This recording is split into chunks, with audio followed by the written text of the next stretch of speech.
আসসালামু আলাইকুম এভরিওয়ান, আপনারা সবাই কেমন আছেন? আশা করি ভালো আছেন। আলহামদুলিল্লাহ আমি অনেক ভালো আছি।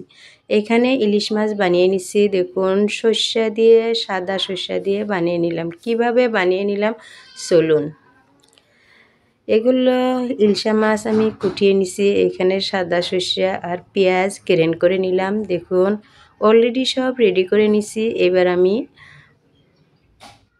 বানিয়ে নিব। এখানে মশলাগুলো আমি কষিয়ে নিচ্ছি, নুন, মরিচ, হলুদ গুঁড়ো দিয়ে। এবার সামান্য পানি দিয়ে দিলাম, ভালোভাবে কষিয়ে নিলাম। আশা করি ভিডিওটি আপনাদের অনেক ভালো লাগবে। ভালো লাগলে লাইক, কমেন্ট, শেয়ার করে সাবস্ক্রাইব করে পাশে থাকবেন। প্রিয় ভাই ও বোনেদের বলছি, আপনারা যদি আমার ভিডিওটির একটু অংশ ভালো লেগে থাকে একটা লাইক দিয়ে দেখা শুরু দিবেন। সুন্দর করে মাছগুলো দিয়ে আমি কষিয়ে নিচ্ছি। দেখুন, টেস্টি একটা রেসিপি।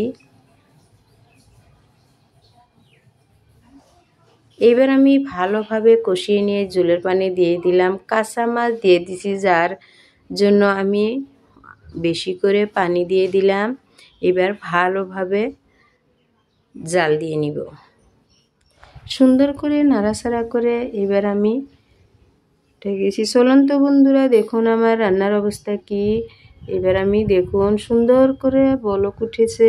এবার মাছগুলো সুন্দরভাবে হয়েছে, অসাধারণ একটা গ্রেন চলে এসেছে।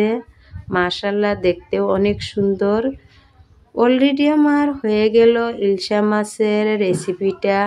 আজকে এই পর্যন্তই। সুস্থ থাকুন, ভালো থাকুন, আল্লাহ হাফেজ।